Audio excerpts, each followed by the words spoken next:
الحمد لله نحمده ونستعينه ونستغفره ونؤمن به ونعوذ بالله من شرور أنفسنا ومن سيئات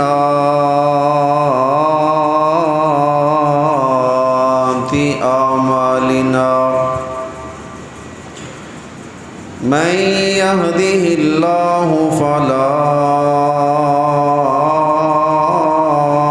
مضل له ومن يضلل فلا هادي له وأشهد أن لا إله إلا الله وحده لا شريك له وأشهد أن محمدًا عبده ورسوله أرسله الله بالحق بشيرًا ونذيرًا وداعيًا إلى الله بإذنه وسراجًا منيرًا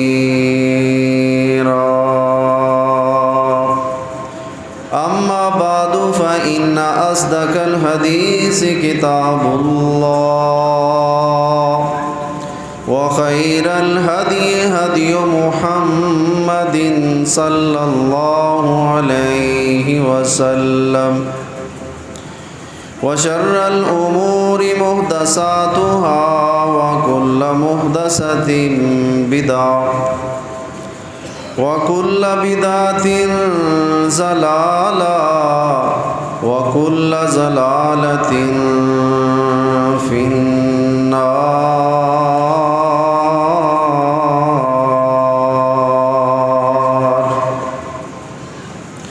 اللهم صل على محمد وعلى آل محمد كما صليت على إبراهيم وعلى آل إبراهيم إنك حميد مجيد. اللهم بارك على محمد وعلى آل محمد صلى الله عليه وسلم كما باركت على إبراهيم وعلى آل إبراهيم إنك حميد مجيد. أعوذ بالله السميع العليم من الشيطان الرجيم. بسم الله الرحمن الرحيم. قال الله سبحانه وتعالى في القرآن المجيد والفرقان الحميد: يا أيها الذين آمنوا اتقوا الله ولتنظر نفس ما قدمت لغد.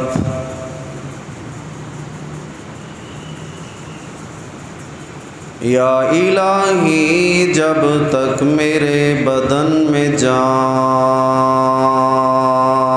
رہے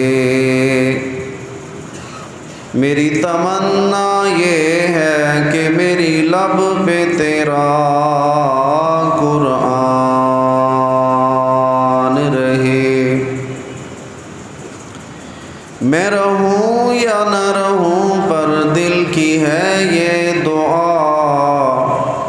دین احمد اور عزت قرآن. رہے۔ قدم قدم پہ رحمتیں، نفس نفس پہ برکتیں، جہاں جہاں سے وہ شفیع آسیاں گزر گیا۔ قدم قدم پہ رحمتیں، نفس نفس پہ برکتیں، جہاں جہاں سے مدینے والا گزر گیا۔ جہاں نظر نہیں پڑی وہاں رات ہے آج تک، وہی سحر ہوئی، جہاں جہاں سے کملی والا گزر گیا۔ ہر قسم کی حمد و ثنا مالک کائنات، خالق کائنات اللہ سبحانہ و تعالی کی ذات ببرکات کے لیے خاص ہے، جس رب العالمین نے آسمان کو چھت، زمین کو فرش، حیوانات، نباتات، جمادات، کل کائنات کو میری اور آپ کی حضرت انسان کی خدمت کے لیے پیدا فرمایا، اور رب کائنات نے حضرت انسان اور جناب جن کو صرف اور صرف اپنی ہی عبادت کے لیے پیدا فرمایا۔ چنانچہ ارشاد ہوا، وما خلقت الجن والانس الا لیعبدون۔ بے شمار انگنت لا تعداد درود السلام امام اعظم، خطیب اعظم، رحمت للعالمین، پیغمبر، ساقی حوض کوثر، شاف محشر، رحمت للعالمین، جناب حضرت محمد الرسول اللہ صلی اللہ علیہ وآلہ وسلم کی ذات ببرکات کے اوپر۔ صاحبوں، ساتھیوں، عزت کے لائق پردہ نشین ماؤں اور بہنوں، سب سے پہلے میں اور آپ اپنے رب العالمین کا جتنا بھی شکر ادا کریں اتنا کم ہے، جس نے ہمیں یہ ماہ مقدس رمضان المبارک نصیب فرمایا، اور جس نے مجھے اور آپ کو اس رمضان کا یہ جمعۃ الوداع، جمعۃ المبارک، یہ ہمارے نصیب میں لکھا۔ میری دعا ہے کہ اللہ رب العزت میری اور آپ کی حاضری کو اپنی بارگاہ میں قبول و منظور فرمائے، اور آج کے اس خطبہ جمعہ، نماز جمعہ کو میری اور آپ کی بخشش اور مغفرت کا سبب اور ذریعہ بنائے۔ سامعین محترم، اللہ رب العزت نے سورہ الحشر میں آیت نمبر 18 میں یہ ارشاد فرما دیا کہ یا ایھا الذین آمنوا اتقوا اللہ وَلْتَنْظُرْ نَفْسٌ مَّا قَدَّمَتْ لِغَدٍ۔ رب کائنات نے ارشاد فرمایا کہ اے ایمان کا دعویٰ کرنے والوں، سب سے پہلے اتقوا اللہ،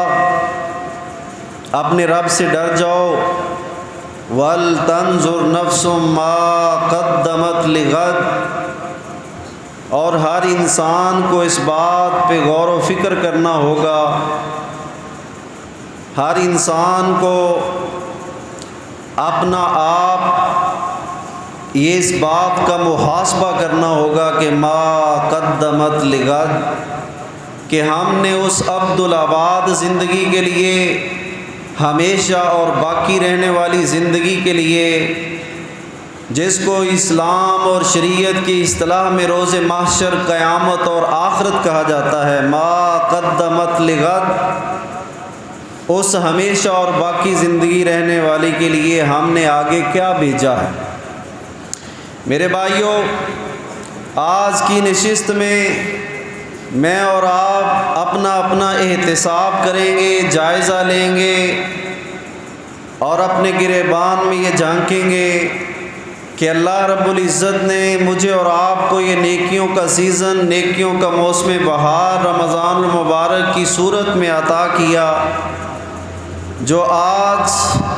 اپنے اختتام کو پہنچنے والا ہے۔ تو ہم نے اس مقدس ایام اور مہینے میں کیا کھویا اور کیا پایا؟ میرے بھائیوں، دنیا میں اللہ رب العزت نے سال کے 12 مہینوں میں سے یہ ایک مہینہ رمضان المبارک کا یہ ہمیں اس لیے دیا تھا کہ ہمارے اندر تقوی اور پرہیزگاری پیدا ہو جائے۔ لیکن میرے بھائیوں، آج ہم نے رمضان المبارک کے اندر تو اپنے آپ کو تقوی کی شاہراہ کے اوپر چلانے کی کوشش کی۔ کتنے ایسے میرے بھائی ہیں جنہوں نے رمضان المبارک میں تو نماز پنجگانہ کی کوشش کی، رات قیام اللیل کا بھی اہتمام کیا، صدقہ و خیرات کا بھی اہتمام کیا، اور اسی طرح باقی جمیع عبادات کے اوپر بھی اللہ کی توفیق سے میں اور آپ گامزن رہے۔ لیکن جو ہی یہ رمضان کا مہینہ اپنے اختتام کو پہنچتا ہے تو پھر یہ مساجد جو اللہ کے فضل و کرم سے اس رمضان میں آباد ہوتی ہیں، پھر وہ رمضان جانے کے بعد مساجد کے اندر رش کم ہونا شروع ہو جاتا ہے۔ تو میرے بھائیوں،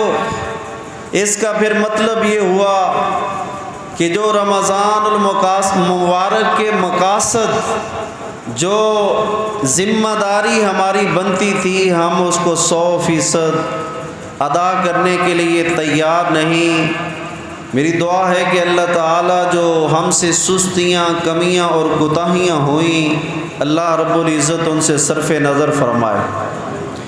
تو میرے بھائیوں، جب ہم قرآن و سنت کا مطالعہ کرتے ہیں تو سب سے بنیادی بات جو ہمارے سامنے آتی ہے کہ اللہ رب العزت نے رمضان کے روزے اس لیے فرض کیے لعلکم تتقون، تاکہ میرے بندے متقی اور پرہیزگار بن جائیں، میرے بندوں کے اندر خوف خدا پیدا ہو، للہیت پیدا ہو، میرے بندے دنیا سے کٹ کے اپنا رشتہ، ناتا اور تعلق اس رب العالمین کے ساتھ استوار کر لیں۔ چنانچہ رمضان مبارک کے روزوں کا جو مین مقصد اللہ رب العزت نے یہی بیان کیا کہ یا ایھا الذین آمنوا کتب علیکم الصیام کما کتب علی الذین من قبلکم لعلکم تتقون، کہ رب کائنات نے سب سے مین مقصد یہ بیان کیا کہ تمہارے اندر تقوی اور پرہیزگاری آ جائے۔ جس طرح روزہ رکھتے ہوئے بعض حلال چیزیں جیسے کھانا پینا، وہ معقولات اور مشروبات، یہ ساری اللہ کی نعمتیں ہیں، لیکن اس رب العالمین کا اور اس کے محبوب پیغمبر کا ارشاد ہے، اور روزے کی تعریف یہ ہے کہ انل اکل والشرب،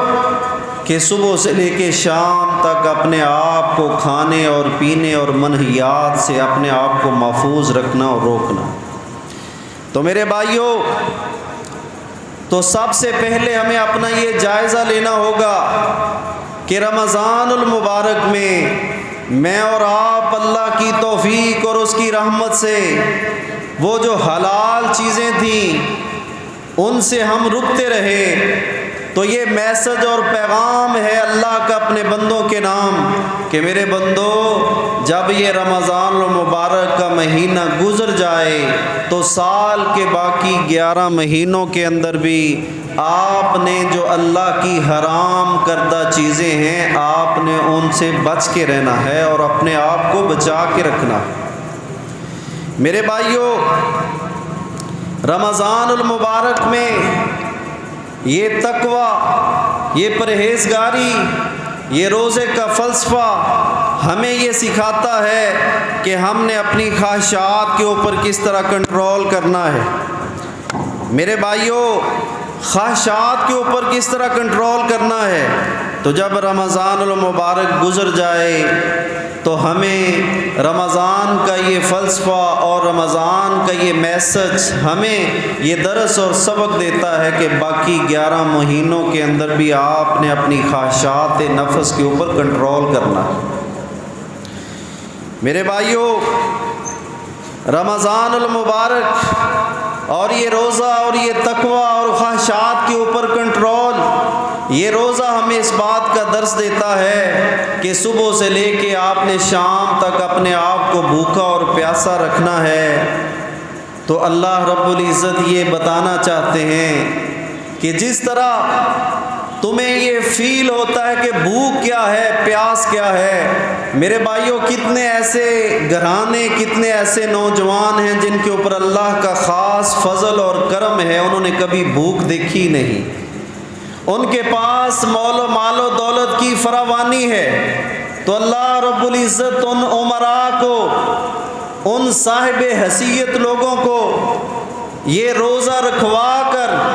یہ ان کو بتانا چاہتا ہے کہ صبح سے لے کے شام تک یہ بھوک اور پیاس۔ تو آپ اپنے معاشرے میں ذرا نظر دوڑائیے، کتنے ایسے غرباء فقراء ایسے ہیں، کتنے ایسے کمزور مسلمان ہیں آپ کے بھائی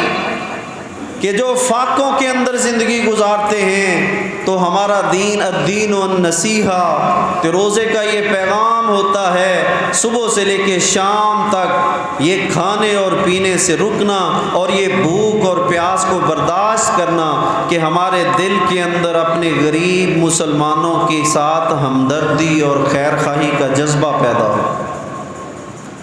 ہم ان کے دکھ اور درد کے اندر ہم شریک ہو سکیں۔ اور یہ رمضان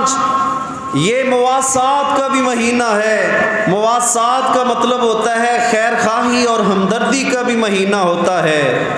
جس کو اللہ رب العزت نے مال و دولت سے نوازا ہے، وہ خود تو روزے رکھتا رہا، وہ خود تو اللہ کی نعمتوں کو افطار اور سحری کے اندر استعمال کرتا رہا، لیکن اس کے دل کے اندر اپنے غریب، مجبور اور محقور اور کمزور مسلمانوں کے بارے میں جذبہ خیر خواہی اگر پیدا نہیں ہوا تو میرے بھائیوں پھر وہ سمجھ لیں کہ پھر ہم نے رمضان المبارک کا حق ادا نہیں کیا۔ میرے بھائیوں اس لیے تو رحمت للعالمین پیغمبر نے ارشاد فرما دیا تھا، رب صائم لیس لہ من صیامہ الا الجوع۔ سرکار عالم صلی اللہ علیہ وسلم نے ارشاد فرمایا کہ کتنے ایسے روزہ دار ہیں جو روزہ تو رکھتے ہیں لیکن سوائے بھوک اور پیاس کے ان کو کوئی چیز فائدہ نہیں دیتی۔ میرے بھائیوں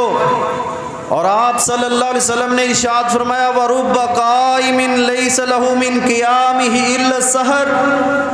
فرمایا کتنے ایسے روزہ دار ہیں جو قیام اللیل تراویح کا تو اہتمام کرتے ہیں اور رمضان کے آخری عشرے کی طاق راتوں میں وہ جاگتے ہیں، اپنی بیوی اور بچوں کو بھی جگاتے ہیں، اللہ کے سامنے گڑ گڑاتے ہیں، لیکن اللہ کے رسول صلی اللہ علیہ وسلم نے ارشاد فرمایا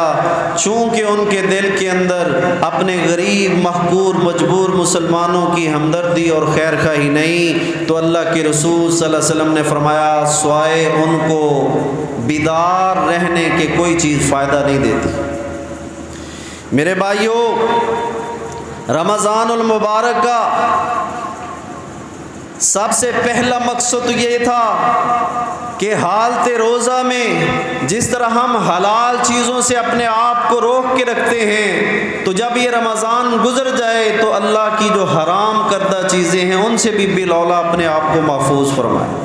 رمضان المبارک کا دوسرا مقصد یہ تھا کہ جس طرح روزہ ہمیں یہ درس اور سبق دیتا ہے کہ روزے کی حالت میں ہم اپنی خواہشات کو کنٹرول کرتے ہیں، جب یہ رمضان گزر جائے تو باقی 11 مہینوں کے اندر بھی ہم اپنی خواہشات نفس کے اوپر کنٹرول کرنے والے بن جائیں۔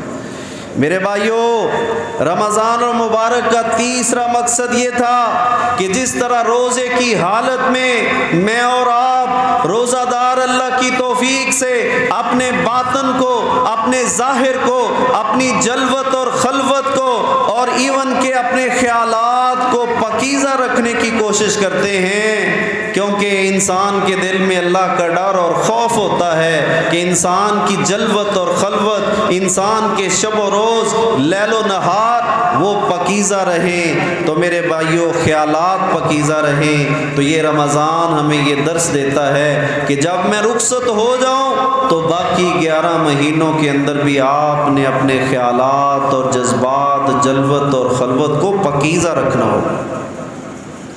میرے بھائیوں چوتھے نمبر پر یہ رمضان المبارک جیسا مقدس مہینہ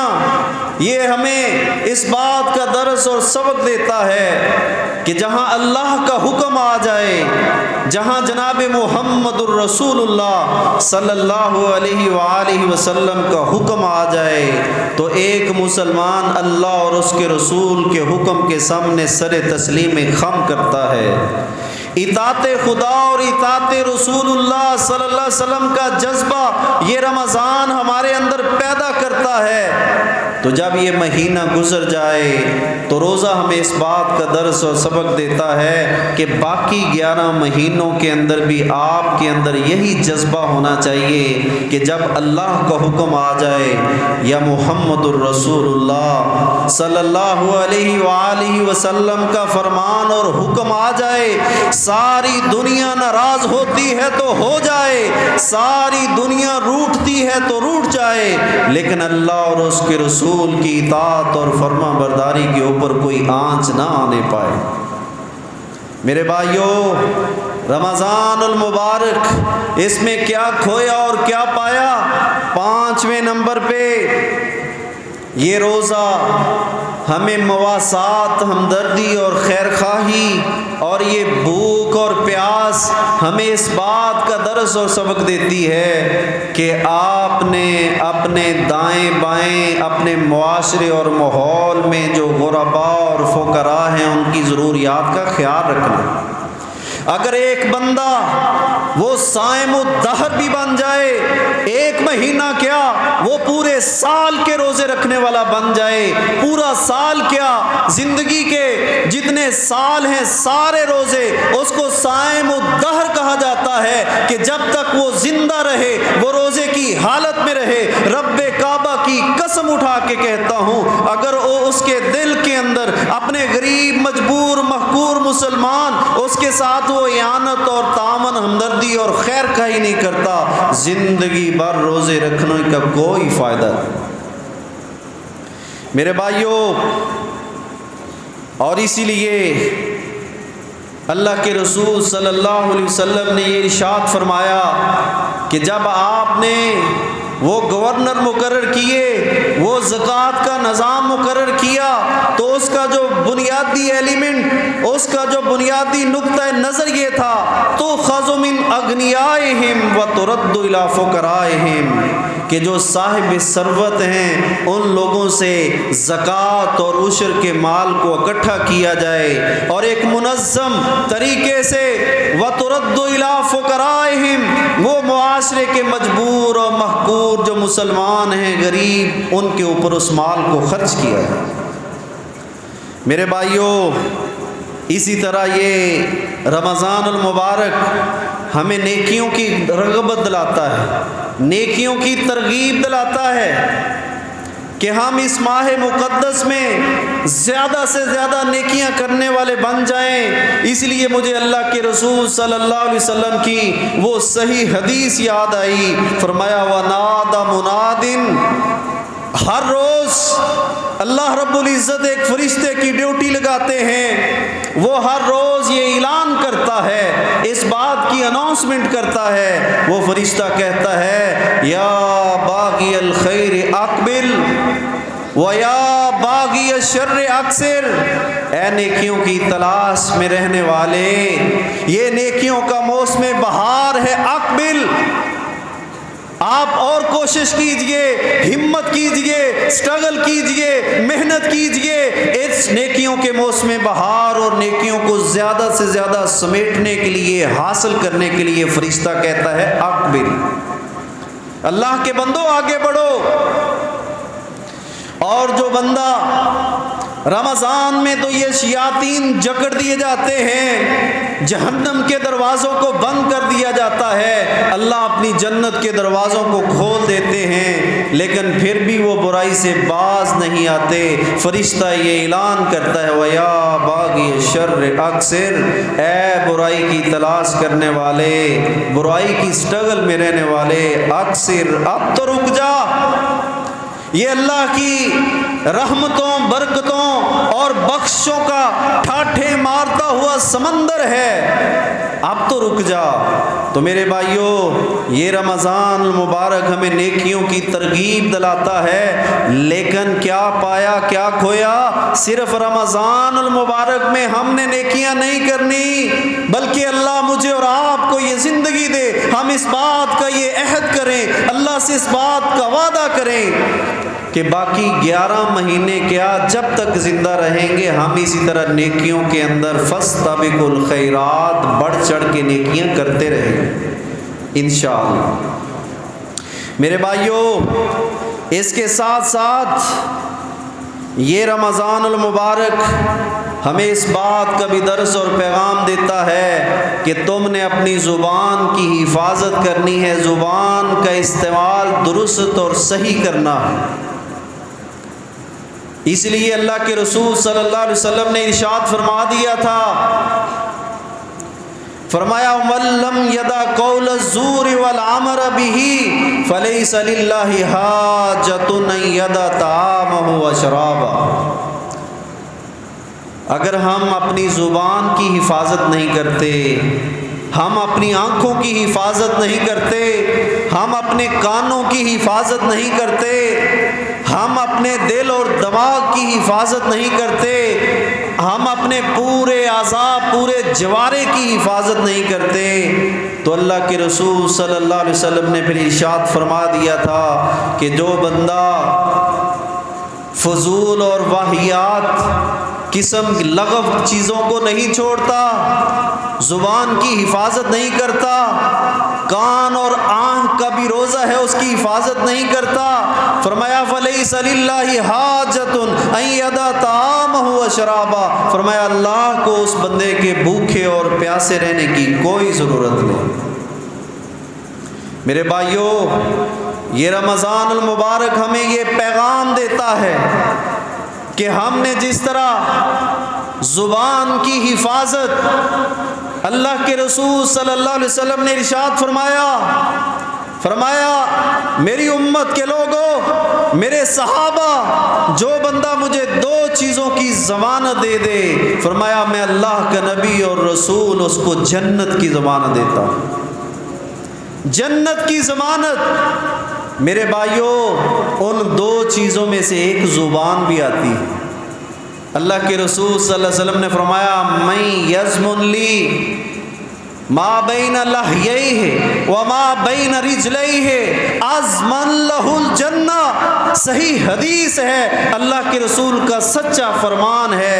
فرمایا جو مجھے اس بات کی ضمانت دے، ما بین لحییہ، یہ 2 جبڑوں کے درمیان ہے۔ غور کیجئے حضرات، یہ 2 جبڑوں کے درمیان میں زبان ہے، فرمایا جو مجھے اس زبان کی ضمانت دیتا ہے کہ اس زبان سے میں اپنے مسلمان بھائی کو تکلیف نہیں دوں گا، اس زبان سے میں اپنے مسلمان بھائی کی غیبت نہیں کروں گا، میں اس زبان سے کسی کو گالی نہیں نکالوں گا، میں اس زبان سے کسی کو برا بھلا نہیں کہوں گا، فرمایا اضمن لہ الجنہ، میں اللہ کا نبی اور رسول اس بات کی شورٹی ضمانت اور گارنٹی دیتا ہوں کہ وہ بندہ جنتی ہے۔ اللہم اجعلنا منہم، آمین کہنا ہوگا، یہ دعا ہے اللہم اجعلنا منہم، کہ اللہ مجھے اور آپ کو زبان کی حفاظت کرنے والا بنائے اور اس بشارت رسول صلی اللہ علیہ وسلم کا حقدار ٹھہرائے۔ اور فرمایا دوسری وہ چیز ما بین رجلیہ، یہ 2 ٹانگوں کے درمیان وہ جو شرمگاہ ہے، اللہ کے رسول صلی اللہ علیہ وسلم نے فرمایا جو مجھے اس بات کی گارنٹی اور ضمانت دے کہ وہ اس کا صرف حلال استعمال کرے گا، وہ اپنے آپ کو زنا سے بچا کے رکھے گا۔ فرمایا میرے صحابہ سن لو، عزمن لہ الجنہ، میں اللہ کا نبی وہ اپنی شرمگاہ کی، اپنی عزت و آبرو کی حفاظت کرنے والا، وہ مرد ہو یا عورت، وہ نوجوان ہو یا بوڑھا، وہ چھوٹا ہو یا بڑا، وہ امیر ہو یا غریب، فرمایا جو اپنی عزت و آبرو اور شرمگاہ کی حفاظت کرے گا، اللہ کے رسول فرماتے ہیں میں اللہ کا نبی اس کو جنت کی ضمانت دیتا ہوں۔ اللہم اجعلنا منہم۔ اللہ رب العزت مجھے اور آپ کو اس حدیث مصطفیٰ صلی اللہ علیہ وسلم کا مصداق بنائے۔ تو آئیے حضرات اس بات پہ ہم غور کریں کہ یہ رمضان المبارک ہمیں زبان کی حفاظت، شرمگاہ کی حفاظت کا درس اور سبق دیتا ہے۔ مجھے حدیث یاد آئی، کونین کے تاجدار نے ارشاد فرمایا کہ جس انسان کی زبان سے، جس انسان کے ہاتھ سے، ایون کہ جیسی انسان کے جوارے سے دوسرا مسلمان محفوظ نہیں۔ اللہ کے رسول صلی اللہ علیہ وسلم نے فرمایا وہ اپنے ایمان کے اوپر، اپنے اسلام کے اوپر نظر ثانی کرے۔ فرمایا مومن وہ ہے، مسلمان وہ ہے، المسلم مسلمان وہ ہے، من سلم من مسلمون من لسانہ و یدہ۔ فرمایا دنیا میں نام نہاد مسلمان تو بہت ہیں، نام نہاد حاجی اور نمازی تو بہت ہیں، دنیا میں آپ کو نام نہاد سخی تو بہت نظر آئیں گے۔ فرمایا اگر تم صحیح معنوں میں کسی مسلمان کو دیکھنا چاہتے ہو تو تم یہ دیکھو کیا اس کے ہاتھ اور زبان سے اس کا ہمسایہ، اس کے رشتہ دار، اس کے گھر والے، اس کے عزیز و اقارب، اس کے متحد معاشرے کا رہنے والا ایک ایک فرد اگر اس کی زبان اور اس کے ہاتھ کی ایذا اور تکلیف سے محفوظ ہے تو اللہ کے رسول صلی اللہ علیہ وسلم فرماتے ہیں یہ صحیح معنوں میں مسلمان ہے۔ تو میرے بھائیوں، یہ رمضان المبارک ہمیں گناہوں سے دوری کا بھی درس اور سبق دیتا ہے کہ گناہ چھوٹا ہو یا گناہ بڑا ہو، ہم نے اپنے آپ کو گناہوں سے بچا کے رکھنا۔ اور جس طرح رمضان المبارک میں صبح سے روزے رکھا ہوا کبھی انسان بازار میں گزرتا ہے، شیطان جو ہے انسان کے ذہن میں یہ بات آ جاتی ہے، پورا سال چونکہ شیاطین کھلے رہتے ہیں، اس رمضان میں شیاطین جکڑے جاتے ہیں۔ ایک سوال پیدا ہوتا ہے، اکثر لوگ سوال پوچھتے ہیں، اس کے باوجود جو بندہ اللہ کے دین سے دور ہے، قرآن سے دور ہے، روزے سے دور ہے، صدقہ و خیرات عبادات سے دور ہے، شیاطین تو جکڑے جا چکے ہیں۔ اس کی وجہ کیا ہے میرے بھائیوں؟ محدثین مفسرین نے اس کی وجہ یہ لکھی ہے،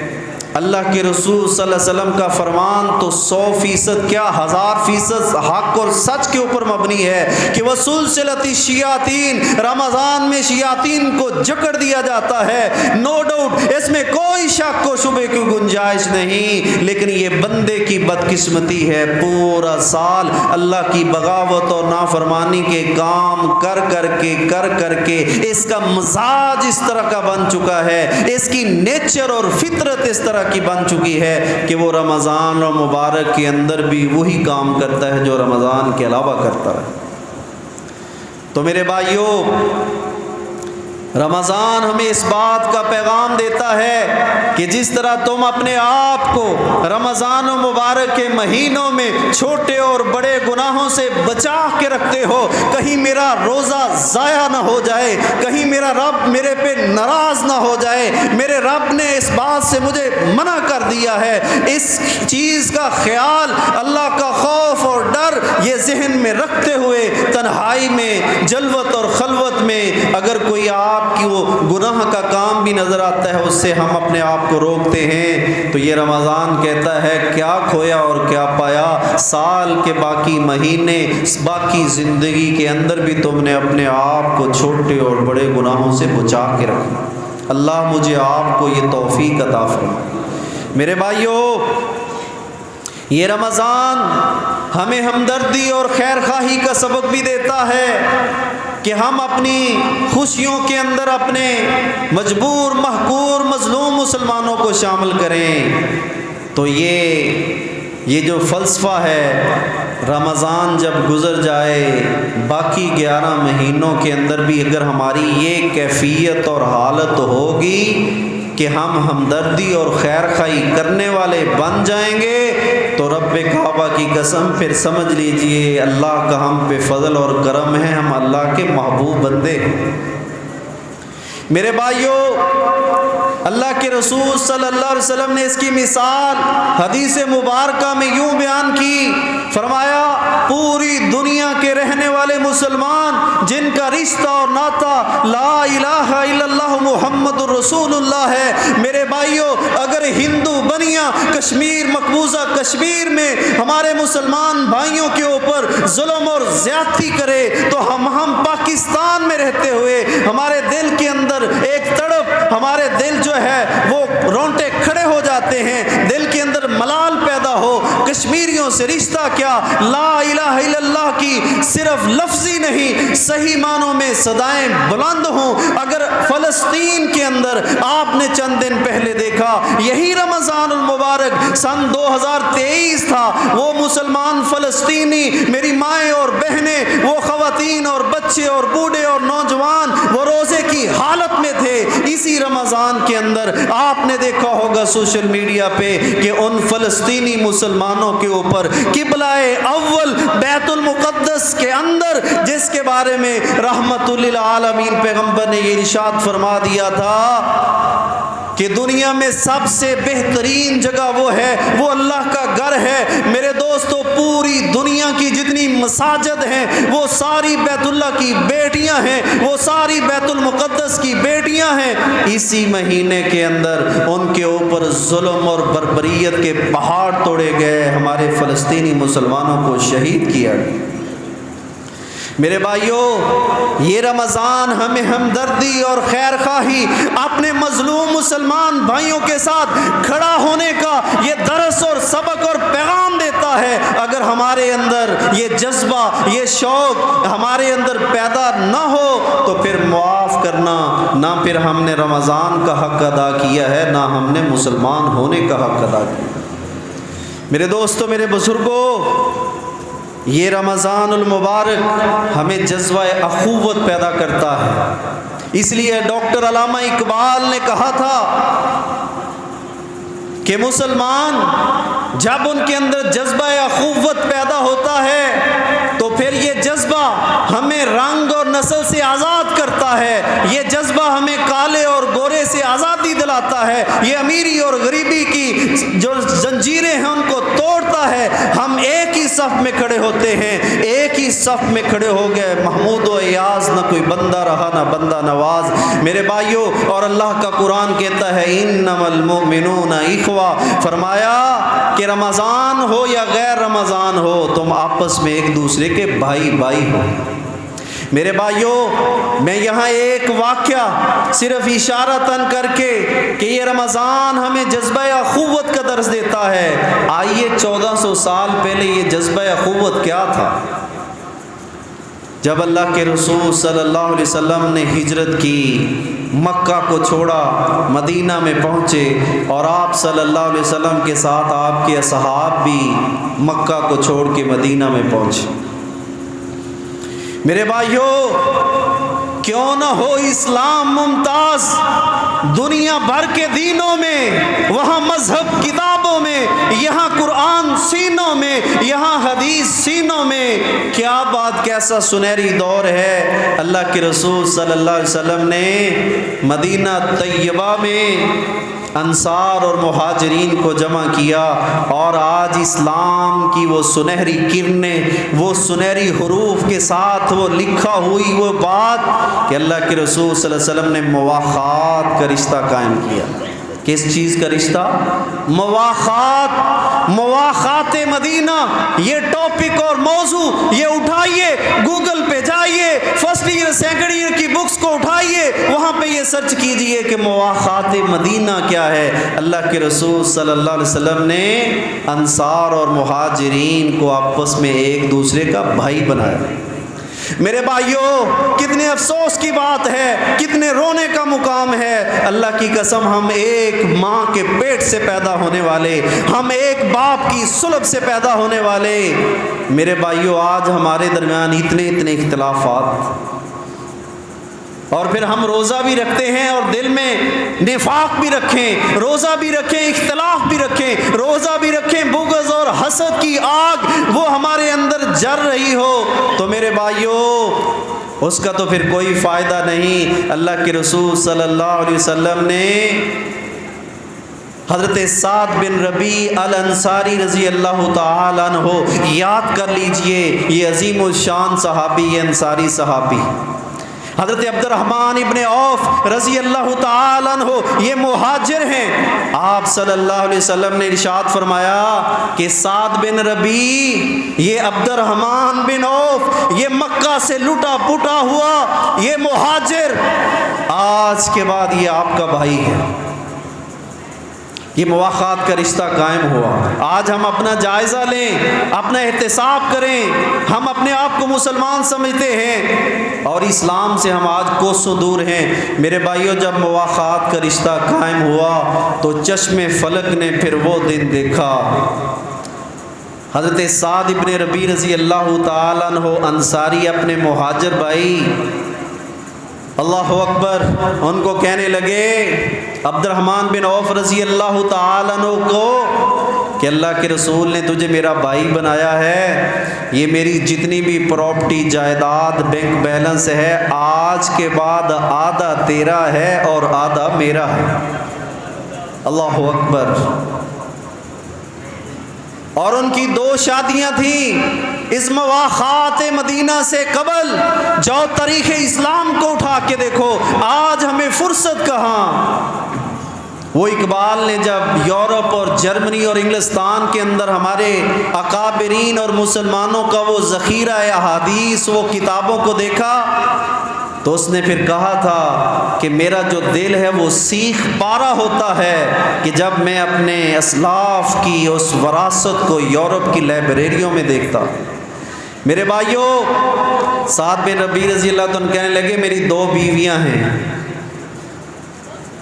تم پسند کر لو، میں ایک کو طلاق دیتا ہوں، تم اس سے شادی کر لو کیونکہ اللہ کے رسول نے تمہیں میرا بھائی بنایا ہے۔ اللہ اکبر۔ میرے بھائیوں، میں یہ بات، یہ واقعہ بیان کر کے یہ درس اور سبق اس سے ہمیں کیا ملتا ہے کہ یہ رمضان ہمیں جذبہ اخوت کا درس دیتا ہے، بھائی چارے کا درس دیتا ہے، لیکن حضرت سعد بن ربیع رضی اللہ تعالیٰ عنہ کی پیشکش پہ حضرت اللہ اکبر عبد الرحمن بن عوف رضی اللہ تعالیٰ عنہ میرے اور آپ کے جیسے دنیا دار اور لالچی نہیں تھے، دوسروں کے مال کے اوپر نظر رکھنے والے نہیں تھے، دوسروں سے دھوکہ اور فراڈ کرنے والے نہیں تھے۔ آج تو ہم سوچتے ہیں کہ ہمیں کب کوئی آفر ہو فوراً ہم اس چیز کو حاصل کر لیں، یہ آفر کی سعد بن ربیع نے، لیکن عبد الرحمن بن عوف رضی اللہ تعالیٰ نے کیا شاندار جواب دیا، اور اسی لیے تو شاعر نے کہا اولئک آبائی فجئنی بمثلہم۔ دنیا میں اگر تم اپنے ہیروز کو دیکھنا چاہتے ہو، اپنے اسلاف کو دیکھنے چاہتے ہو، اپنے اکابرین کو دیکھنا چاہتے ہو، اور رب کعبہ کی قسم ہے آج وہ جہلم کے رہنے والا وہ مرزا جو صحابہ کے بارے میں بکواس کرتا ہے، اللہ کی قسم یہ وہ صحابہ ہیں۔ آج جب ہم یہ کہتے ہیں یہ اللہ کے رسول کا فرمان ہے، اور ایون کہ یہ قرآن پاک، یہ کس نے ہمیں بتایا کہ یہ اللہ کی کتاب ہے؟ یہ بتانے والے صحابہ تھے کہ یہ قرآن اللہ کی کتاب ہے۔ اگر صحابہ کے واسطے کو درمیان سے نکال دیا جائے، معاذ اللہ، رضی اللہ عنہم و رضوا عنہ کا سرٹیفکیٹ لینے والے، ان کے اوپر زبانیں اگر کھولی جائیں، اللہ کی قسم وہ بندہ تو اسلام سے گیا، دائرہ اسلام سے خارج ہو گیا، کیونکہ اللہ کے رسول نے فرما دیا تھا المرء مع من حب، فرمایا دنیا میں جو انسان جیسے پیار کرتا ہوگا، جس کی سیرت سے، جس کی ذات سے، جس کے کردار سے، جس کے اخلاق سے وہ انسپائر ہوگا، وہ متاثر ہوگا، فرمایا کل قیامت کا دن ہوگا، اللہ اس کو ساتھ نصیب فرمائیں گے۔ تو میرے بھائیوں، آج یہ توحید مسجد کا پیغام، یہ اجتماع عام، یہ جمعۃ الوداع، ہم اللہ کا شکر ادا کریں، ہم سارے کے سارے ان تمام صحابہ سے محبت و عقیدت رکھنے والے، اللہ کی قسم بندہ جتنا مرضی گناہگار، خطا کار اور سیاہکار نہ ہو، میرا اس بات کے اوپر ایمان ہے، وہ کلمہ گو ہو، اللہ اور اس کے رسول اور صحابہ پہ ایمان رکھنے والا ہو، کل قیامت کے دن کسی ایک صحابی کا بھی اس کو ساتھ رفاقت اور معیت نصیب ہو گئی، اس کی بخشش اور مغفرت کے لیے یہ کافی ہے۔ میرے بھائیوں، اس کی بخشش اور مغفرت کے لیے یہ کافی ہے۔ تو حضرت عبد الرحمن ابن عوف کہنے لگے بارک اللہ، اے 7 بن ربیع، مجھے آدھے مال کی پیشکش کرنے والے، مجھے ایک بیوی کو طلاق دے کے نکاح کی ایک اتنی بڑی بگ پیشکش کرنے والے، بارک اللہ فی اہلک و مالک، مجھے تیری بیوی کی ضرورت نہیں، تیرے بچوں کی، تیرے مال کی کوئی ضرورت نہیں، بارک اللہ، اللہ تیرے مال اور دولت میں برکت پیدا فرما۔ میرے بھائیوں، یہ رمضان اخوت کا درس دیتا ہے کہ آج ہم بھی کسی اپنے بھائی کو دعا دینے کے لیے تیار ہیں۔ میرے بھائیوں، دعائیں دیا کرو اگر آپ چاہتے ہیں، اللہ کی قسم اٹھا کے کہتا ہوں، ہم ڈپریشن سے آزاد ہوں، ہم ٹینشن سے آزاد ہوں، ہمارے گھروں کے اندر سکون ہو، ہمارے دلوں کے اندر قرار اور اطمینان ہو، تو جو بے شمار کام ہیں ان میں سے ایک فارمولہ یہ بھی ہے کہ ہم دوسروں کا شکریہ ادا کرنے والے، دوسروں کی حوصلہ افزائی کرنے والے، دوسروں کو دعائیں دینے والے بن جائیں، تو یہ ٹینشن اور ڈپریشن دور ہو جائے۔ میرے بھائیوں، اس کی ایک ریزن اور وجہ یہ بھی ہے کہ ہمارے دل بڑے چھوٹے ہیں، ہم بڑے چھوٹے دلوں کے مالک ہو گئے، ہم کسی کو اچھائی کے اوپر دعا دینے کے لیے، اپریشیٹ کرنے کے لیے، اس کی حوصلہ افزائی کرنے کے لیے، اور اس لیے استاد اور شاگرد کا، معلم اور طالب علم کا سب سے پہلا فلسفہ تدریس کا یہ ہے کہ اگر استاد اپنے بچے کی حوصلہ افزائی کرے گا تو وہ بچہ آگے بڑھے گا، اگر ایک امام اور خطیب اپنے مقتدیوں کی، اپنے نمازیوں کی حوصلہ افزائی کرے گا تو وہ مقتدی اور نمازی، وہ بھی تو طالب علم ہیں، ان کے اندر دین کا جذبہ اور زیادہ پیدا ہوگا۔ تو میرے بھائیوں، یہ رمضان ہمیں اخوت کا بھی درس دیتا ہے، تو میرے بھائیوں، یہ رمضان ہمیں امن و امان کا بھی درس دیتا ہے۔ اپنے دلوں اور دماغ میں لکھ لیجئے، محفوظ کر لیجئے، یہ رمضان ہم نے امن و امان کا بھی درس دیتا ہے کہ جس طرح ہم رمضان کے اندر پر امن ہیں،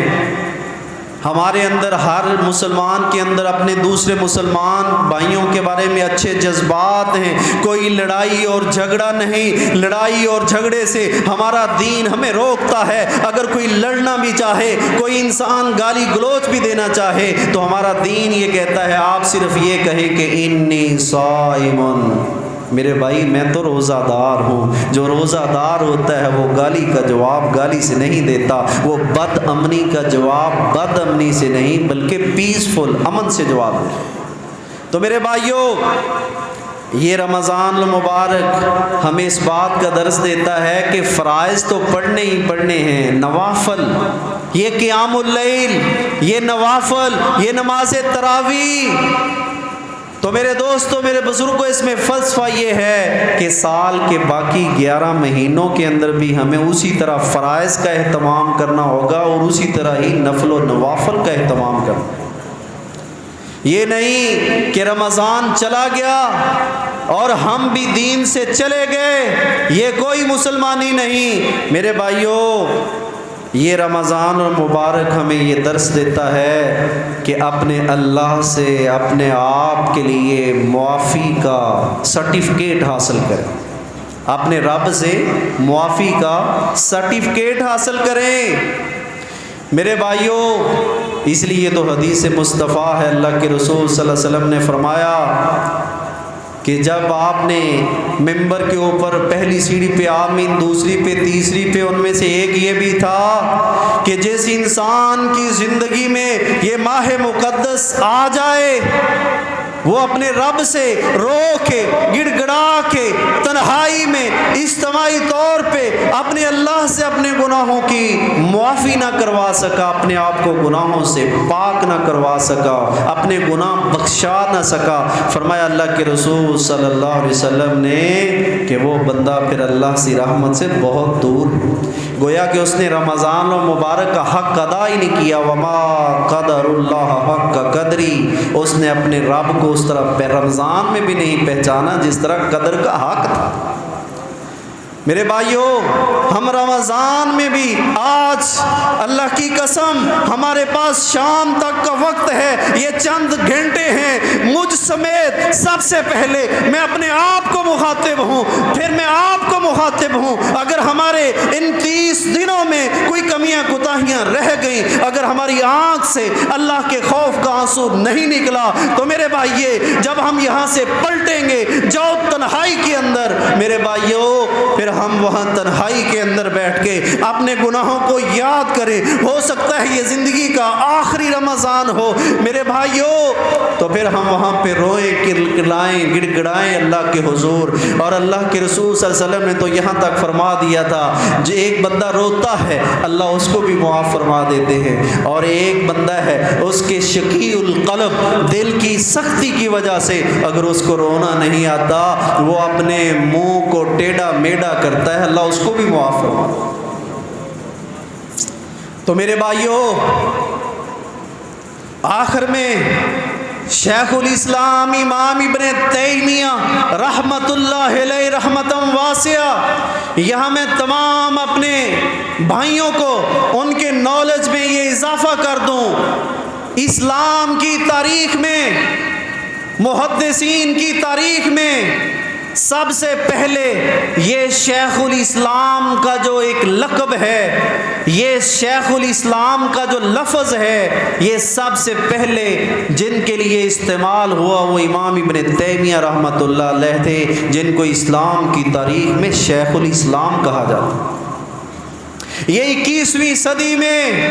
بعض نام نہاد سکالر لوگوں نے یہ لفظ جو امام ابن تیمیہ رحمت اللہ علیہ آسمان کی چھت تلے زمین کے اوپر ایک امام ابن تیمیہ تھے، یہ لقب ان کے لیے روا تھا، ان کو سجتا تھا، ان کو جچتا تھا، یہ لفظ وہاں سے چوری کیا گیا اور اپنے نام کو بڑھانے کے لیے اپنے نام کے ساتھ شیخ الاسلام لکھا گیا۔ آپ میری بات تو سمجھ گئے ہوں گے، یہاں پہ اساتذہ، یہاں پہ ٹیچر، یہاں پہ وکلاء الحمدللہ کثیر تعداد میں موجود ہیں۔ تو شیخ الاسلام امام ابن تیمیہ رحمت اللہ علیہ سے کسی نے پوچھا کہ امام صاحب آپ یہ بتلائیے کہ کس بندے کا رمضان جو اللہ کی بارگاہ میں اس کی عبادتیں ریاضتیں قبول ہوئی ہیں اور بندے کی عبادتیں ریاضتیں قبول نہیں ہوئیں، اس چیز کے لیے پیمانہ کیا ہے، اصول کیا ہے، قانون کیا ہے، ہمیں کس طرح پتہ چلے گا کہ ہماری عبادتیں ریاضتیں، ہماری ہمدردی خیر خواہی، ہمارا انفاق فی سبیل اللہ، ہمارے قیام، ہمارا صدقہ و خیرات وہ اللہ کی بارگاہ میں قبول اور منظور ہو گیا ہے یہ نہیں ہوا، اس کے لیے کوئی اصول بتا دے۔ وہ دنیا کے سب سے بڑے مفتی شیخ الاسلام امام ابن تیمیہ رحمت اللہ علیہ نے پھر اس کا جواب دیا۔ وہ جواب آج ضرورت اس جواب کی مجھے بھی ہے، ضرورت آپ کو بھی ہے، ضرورت میری ہر ماں بہن بیٹی کو بھی ہے، جو امام ابن تیمیہ رحمت اللہ علیہ نے جواب دیا تھا کہ ہمیں کیسے پتہ چلے گا ہماری عبادات اللہ کی بارگاہ میں قبول ہوئی ہیں کہ نہیں۔ میرے بھائیوں اس قرآن میں اللہ تعالی نے حابیل اور قابیل کا ذکر کیا، ایک کی جو حابیل کی قربانی قبول ہوئی تو قابیل نے حابیل کو جو آدم کے بیٹے تھے قتل کر دیا. وہ اس روح زمین پہ فساد فی الارض کا سب سے پہلا وہ قتل تھا. اللہ کے رسول نے فرمایا کہ قیامت تک جتنے بھی قتل ہوں گے برابر کا جو سزا ہے وہ اس کو ملتی رہے. تو یہ بتانے کا مقصد یہ ہے کہ ان کی تو یہ تھی کہ قربانی کریں, آسمان سے آگ آئے گی, جس کی قربانی کو آگ جلا دے گی اس کی قبول ہوگی, جس کو نہیں جلائے گی اس کی قبول نہیں ہوگی. تو یہ تو اللہ کے رسول کی اس امت کے لیے, میرے اور آپ کے لیے دعائیں ہیں. اس رحمت للعالمین پیغمبر کی, میرے پیغمبر نے اپنی امت کے لیے اللہ کی بارگاہ میں یہاں تک یہ دعا کی, اللہ جس طرح پہلی قوم میں وہ مسخ بھی ہوئیں, ان کے چہرے جو تھے وہ مٹ گئے, وہ خسف بھی ہوئیں, زمین کے اندر ان کو دنسا دیا گیا, اللہ میری قوم کو مسخ اور خسف سے محفوظ فرما. ورنہ میرے بھائیوں آج ہمارے اندر ہر وہ برائی موجود ہے, آج ہمارے اندر من حیث القوم من حیث المسلمان ہر وہ برائی موجود ہے جو پہلی امتوں کے اندر تھی. آج بھی اللہ نے میرا اور آپ کا یہ پردہ رکھا ہوا ہے, یہ اس رحمت للعالمین پیغمبر کی دعاؤں کا نتیجہ. تو میرے بھائیوں امام ابن تیمیہ رحمت اللہ علیہ فرماتے ہیں اگر کوئی بندہ اس سوال کا جواب لینا چاہتا ہے, اپنے آپ کو اس اصول اور قاعدے اور قانون کے اوپر فٹ کرنا چاہتا ہے کہ میری عبادات قبول ہوئی ہیں یا نہیں, تو امام ابن تیمیہ رحمۃ اللہ علیہ کا فتویٰ وہ نوٹ کر لیجئے. امام ابن تیمیہ کا فتویٰ یہ ہے کہ جو رمضان میں جس طرح بندے کے معمولات تھے,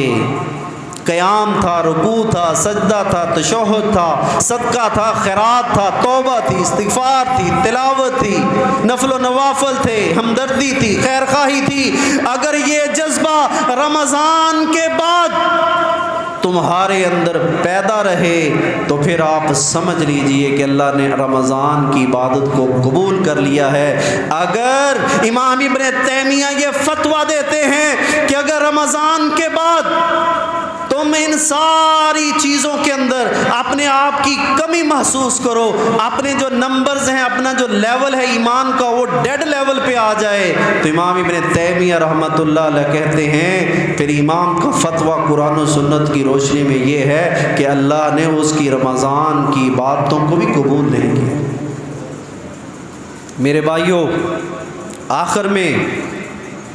میں ایک واقعہ سنا کے اپنی بات کو ختم کرتا ہوں. ہمارا ایمان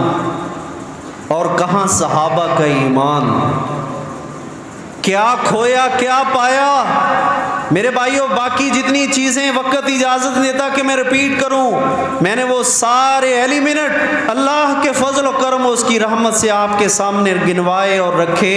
ایک ایک کر کے. تو ان میں سب سے بڑا جو ایلیمنٹ ہے وہ اس بات کا ہے کہ ہم یہ دیکھیں کہ رمضان میں ہمارا ایمانی لحاظ سے لیول کیا ہے. اگر تو ایمان کے لحاظ سے ہمارا لیول اوپر ہے تو ہم اللہ کا شکر ادا کریں, سجدہ شکر ادا کریں. آج سے 1400 سال پہلے اللہ کے رسول صلی اللہ علیہ وسلم نے ایک جنگ کے مارکہ میں, توجہ کیجئے, جنگ کے مارکہ میں آپ صلی اللہ علیہ وسلم نے ارشاد فرمایا, انصار بھی تھے مہاجر بھی تھے, کہ کون ہے جو میدان جہاد کے اندر میرے خیمے کی حفاظت کرے گا. میرے بھائیوں ایک صحابی رسول مہاجر صحابی وہ کھڑے ہوئے, وہ صحت کے لحاظ سے تو کمزور تھے لیکن ایمان کی بلندیوں کے اوپر فائز تھے. کہنے لگے اللہ کے رسول لبیک, میں حاضر ہوں. اللہ کے رسول صلی اللہ علیہ وسلم نے فرمایا بیٹھ جائیے. آپ کا یہ خیال تھا کہ انصار میں سے کون کھڑا ہوتا ہے, آپ نے دوسری دفعہ پھر اعلان کیا, یہ مہاجر صحابی پھر کھڑے ہوئے, لبیک اللہ کے رسول میں حاضر ہوں. اللہ کے رسول صلی اللہ علیہ وسلم نے فرمایا بیٹھ جائیے. تیسری دفعہ آپ نے پھر اعلان کیا, میرے خیمے کی مشکل حالات میں کون حفاظت کرے گا. یہ تیسری دفعہ یہ مہاجر صحابی یہ پھر کھڑے ہوئے, کہنے لگے لبیک اللہ کے رسول میں حاضر ہوں, اور کہنے لگے اللہ کے رسول مجھے بٹھانے سے پہلے میری ایک ریکویسٹ، میری عرض ہے وہ سن لیجئے، آپ میرے دبلے پتلے یہ میری باڈی کو، میری ساخت کو نہ دیکھیے، اللہ کے رسول صلی اللہ علیہ وسلم میرے جذبہ ایمانی کو دیکھیے، میں آپ کی حفاظت کروں گا۔ تو اللہ کے رسول صلی اللہ علیہ وسلم نے اپنی پھر نبوت والی وہ تلوار اس مہاجر صحابی کے ہینڈ اوور کی۔ آج دنیا میں GHQ میں وہ کمان کی تبدیلی کے مناظر آپ دیکھتے ہیں، میرے محبوب نے اپنی تلوار اس مہاجر صحابی کو دی۔ میرے بھائیوں، پھر کفر اور اسلام کا یہ مارکا رونما ہوا صحابہ کے درمیان۔ ایک دفعہ میں اشارہ کر کے اپنی بات کو اینڈ کی طرف لے کے جا رہا ہوں، وقت اجازت نہیں دیتا۔ آپ نے جب اس کو اپنی تلوار دی، گمسان کی لڑائی ہوئی صحابہ کے مابین، ایک دفعہ بغداد کی کیفیت، دشمن جو تھے، مشرکین جو تھے، کافر بے ایمان تھے، وہ بار بار، میرے بھائیوں میں بتاتا چلا جاؤں، یہ جنگ احد ہے، یہ احد کا مارکا ہے، وہ بار بار اس خیمے کی طرف جاتے ہیں جہاں اللہ کے رسول صلی اللہ علیہ وسلم تشریف فرماتے۔ ان مشرکین کی یہ خواہش تھی، یریدون لیطفئوا نور اللہ بافواہہم واللہ متم نورہ، ان کی یہ خواہش تھی کہ ان مسلمانوں کے امام اور لیڈر محمد الرسول اللہ صلی اللہ علیہ وسلم کو معاذ اللہ ختم کر دیا جائے، پھر دنیا میں ہم ہوں گے، ہمارا توتی بولے گا۔ اللہ اکبر۔ اس بغداد کے دور میں یہ مہاجر صحابی اللہ کے رسول کی تلوار کو تھامے ہوئے یہ حفاظت کرتے رہے۔ اللہ کی قسم میرے بھائیوں، ایمان کا لیول آج ہم نے اس جمعۃ الوداع میں، جمعۃ المبارک میں اپنے آپ کا ٹیسٹ لینا ہے، دنیا کی لیبارٹری اپنے آپ کا ٹیسٹ لینا ہے، ہمارے اندر ایمان کی کیفیت کیا ہے۔ اس صحابی رسول کو ایک تیر لگا، ایک نہیں، 10 نہیں، 20 نہیں، 50 نہیں، 60 نہیں، 70 تیر لگے۔ 70 تیر اس صحابی رسول کے جسم کے اندر پیوست ہو کے رہ گئے۔ آپ ذرا اندازہ کیجئے، وہ دبلا پتلا صحابی، اتنی جسم کی کوئی ہائٹ نہیں، کوئی ساخت نہیں، کوئی گبرو جوان نہیں، 70 تیر۔ امام ابن عبد البر نے اپنی کتاب کے اندر لکھا، جناب صدیق اکبر رضی اللہ تعالی عنہ نے ان تیروں کو، ان کے زخموں کے نشانوں کو دیکھا، 70 سے زائد زخم تھے۔ میرے بھائیوں، یہ مہاجر صحابی، یہ ایمان کا لیول اتنا تھا، اس نے اللہ کے رسول کو یقین دہانی کروائی کہ آپ کا یہ دیوانہ اور پروانہ سارے خدا نہ خواستہ پلٹ جائیں۔ یہ صحابی پھر بھی ڈٹا رہا اللہ کے رسول کی حفاظت کے لیے، اللہ کے رسول صلی اللہ علیہ وسلم کو دشمنوں سے بچانے کے لیے۔ میرے بھائیوں، چور چور ہو کے 70 زخم ہو، خون کے فوارے نکل، یہ صحابی گر گئے۔ اللہ نے مسلمانوں کو فتح سے ہمکنار کیا۔ جنگ احد کے اندر اللہ کے رسول صلی اللہ علیہ وسلم نے اپنے اس مومن صحابی کا، جس کے ایمان کا لیول آسمان کی بلندیوں پہ محو پرواز ہے، آپ صلی اللہ علیہ وسلم، صحابہ کہنے لگے آپ کو ہم اٹھاتے ہیں فرسٹ ایڈ کے لیے، آپ کی زخموں پہ مرہم اور پٹی کرنے کے لیے دوسرے خیمے میں لے کے جاتے ہیں۔ یہ صحابی رسول کہتے ہیں نہیں، اللہ کے رسول صلی اللہ علیہ وسلم میں قربان جاؤں۔ یہ صحابی کا ایمان اتنا اللہ تھا، اتنا بے مثل اور بے مثال تھا۔ اللہ کے رسول صلی اللہ علیہ وسلم تشریف لائے، آپ نے اس مہاجر صحابی کے سر مبارک کو اپنی نبوت والی گود میں رکھا، سر مبارک کو نبوت والی گود میں رکھا۔ تو میرے بھائیوں، یہ واقعہ بیان کرنے کا میرا مقصد یہ ہے، رمضان المبارک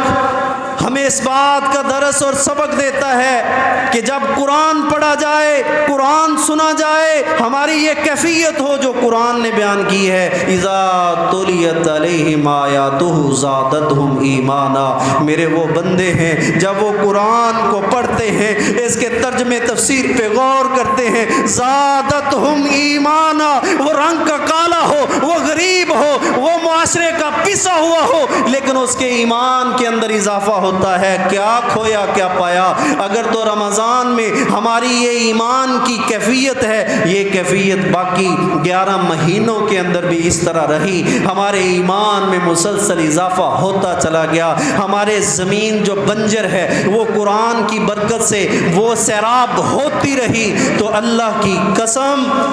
پھر سمجھ لیں امام ابن تیمیہ کے فتوے کی روشنی میں کہ اللہ نے ہمارے رمضان کی عبادات ریاضات کو قبول کر لیا۔ اللہ تعالیٰ مجھے اور آپ کو ان تمام باتوں پہ عمل پیرا ہونے کی توفیق نصیب فرمائے۔ رمضان اور غیر رمضان میں بھی اللہ تعالیٰ ہمیں اسی طرح عبادات کرنے کی توفیق نصیب فرمائے۔ وآخر دعوانا ان الحمد للہ رب العالمین۔ دوسرے خطبے سے پہلے ایک اعلان ہے۔ آپ جانتے ہیں کہ یہ مرکز التوحید پورا سال پورا مہینہ اس مسجد کی آبیاری کے لیے معتکفین، آپ احباب، علماء کرام، ان کی خدمت، جتنے اخراجات ہیں، فنڈ کی اپیل نہیں کی گئی، تو انتظامیہ کی طرف سے